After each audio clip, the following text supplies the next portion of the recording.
Hello, and welcome to episode 4 of Cause and Effect. I'm delighted you're here with me. And today we're going to be talking about the loneliness of leadership. There's a question that a client shared with me a while ago that often comes up with me now when I'm talking to those I work with. It's often there in the back of my mind. She said to me, I'm there for everyone else, but who's got my back? Beyond her monthly sessions with me, she felt really alone. Her board was supportive, but they didn't really get it. No one was asking her if she was okay or thinking about her development. And beyond this, she felt alone with the weight of the emotional responsibility of the charity. She didn't feel like she had anyone to share the load with. So, if you lead a charity, I expect this resonates because the loneliness of leadership in this sector is often not spoken about, and yet it's one of the most consistent experiences I hear about from the leaders I work with. And this sort of loneliness can be hard to see. After all, you spend your day in meetings, on calls, you're always with others in some way or another. Yet you can really feel the full impact of that loneliness, that that feeling of not having anyone to talk to despite being surrounded by people. Um, and the trouble is although those people are around you, they all want something from you. Your senior team, your board and your trustees, your funders and stakeholders, your staff. They are all looking to you for answers and not necessarily offering them. Every conversation is about what the charity needs, what they need, what you need to do about that. And the focus is almost never on you, on how you are, on what you need, on what's realistic for you to achieve. And alongside this, there's that weight of responsibility that I touched upon, the knowledge that the buck stops with you, a pressure which no one else in the organisation holds. And I suppose that's to be expected as a leader, but it makes that leadership feel um, lonely, that you are holding it all together on your own. And it makes you feel like you can't fully offload on your leadership team or the board, and that you have to keep going regardless. And that's an exceptionally lonely position to be in. And when no one is asking you how you are or if you need support, it means that you start to question what others will think of you if you do ask for help. You worry that they might think you haven't got what it takes, that you are not working hard enough, that you're not committed enough, and that they'll lose confidence in you if you say you need something. And that can mean that leaders don't ask for help, that they carry on holding it all. And so they feel even more alone. And I think it's really important to name this. And if this sense of loneliness resonates with you, you're not the only one. Only 38% of charity leaders say they have great support from their chair or board, and 32% say they have no meaningful support at all. And if we top this with the knowledge that charity leaders typically work an average of 10 extra hours a week, every week, this paints a stark image. This is the perfect environment for burnout to develop. And that doesn't just impact the leader. The lack of meaningful support will ripple out across the organisation, impacting on the broader staff team, how effectively the organisation works, sickness levels, staff retention, and ultimately the charity's ability to meet its aims. So, why do leaders experience this? I think one of the first reasons is that the board and trustees often don't quite get it. Even when the chair and the rest of the trustees are supportive and well intentioned, many don't have a background in running a charity themselves. They understand governance, they understand strategy, but the lived reality of what it really feels like to lead a charity, the emotional labour, the impossible juggling act, the decisions that don't necessarily have a good answer, the constant pressure to do more with less, that's really difficult to convey.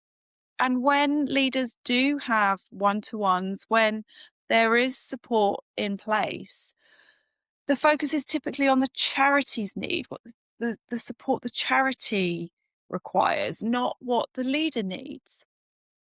And so even when there are people there who want to support you, they want to support you in the work, not you as an individual.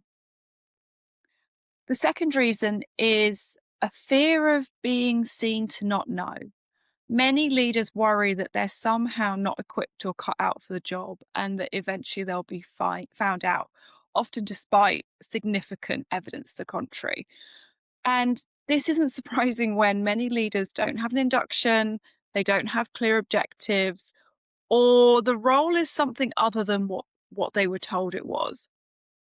All too often, leaders are told the board want a strategic leader who's going to have the vision to take the charity forward.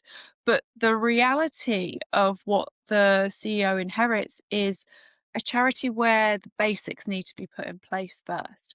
But that leaves leaders feeling like they're chasing their tail.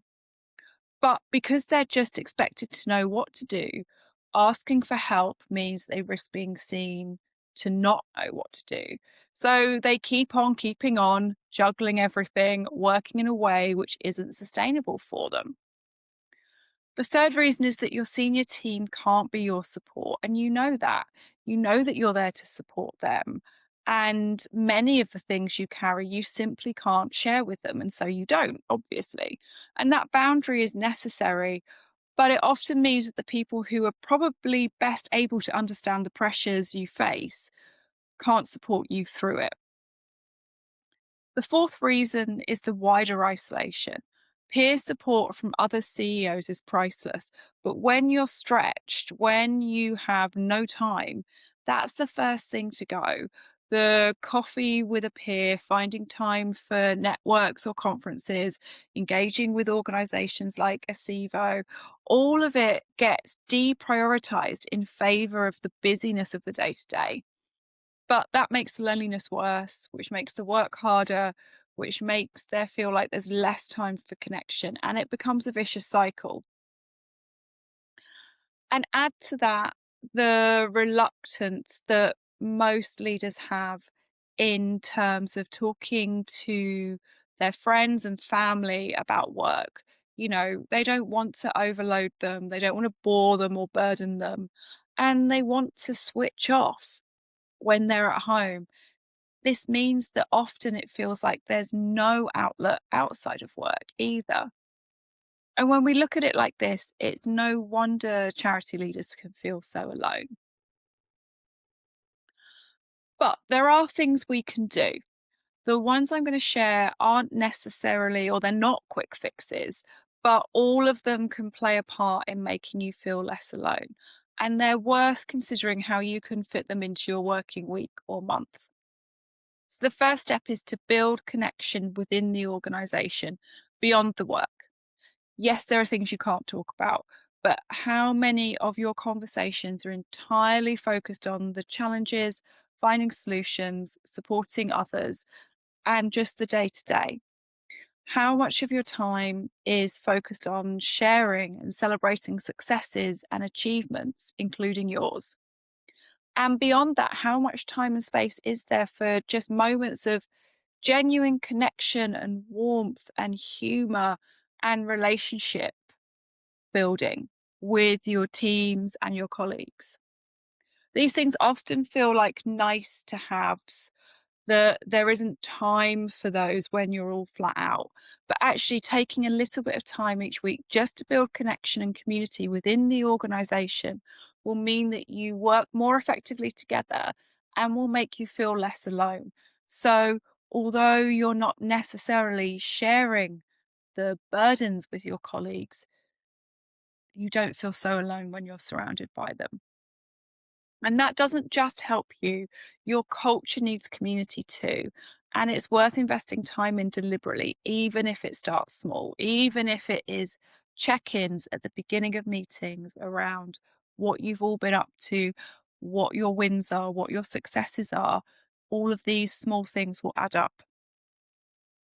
The second thing to think about is investing in peer support outside the organization. As I said, I know you're busy. Time for a coffee with a peer feels like a luxury you can't afford, but not doing it is isolating you in a way that compounds over time. So start with those connections, which can be small but realistic. What one thing can you commit to a month? Which peer relationship can you really make sure you're maintaining? Which network can you attend quarterly, even if you can't attend it monthly? Which one conference can you go to each year where you're not presenting, where you're not leading, but you're just there connecting and focused on your needs as a leader? The third thing I want you to think about is getting clear on what it is you need from your chair and asking for it. Now, I know this can be a real challenge, especially if the relationship is difficult and it might not feel like an option. But if you feel able to, this is worth doing. And again, we're starting small. Often we don't get the support we need because the other person doesn't know exactly what it is we need. Think about how often you come home from work and you tell your partner or a friend about a challenge and they jump straight into giving advice or problem solving. And that's not what you need. It's the same with your chair and the board. So next time you have a problem or a challenge that you want to talk to them about, be clear what it is you need from them and tell them. So think about whether it's advice. Do you need a sounding board? Someone to explore the problem with, or someone to give you some different perspectives? Once you've tried this, then you can start moving into the bigger conversations of what bigger support and development look like for you. And it might start to feel easier once you've had these smaller, uh, situation specific conversations. And if you're a chair or a trustee listening to this, your time with your CEO needs to include how they are, not just what the charity needs. And if you ask that question, they might brush it off or say that they're fine because they're so used to thinking about everyone else that they don't know how to answer that question. So ask again, make sure there's space for them, and also include their development and their progression in those conversations. Make sure they're having an annual appraisal and that is thinking beyond the charity and thinking about them too.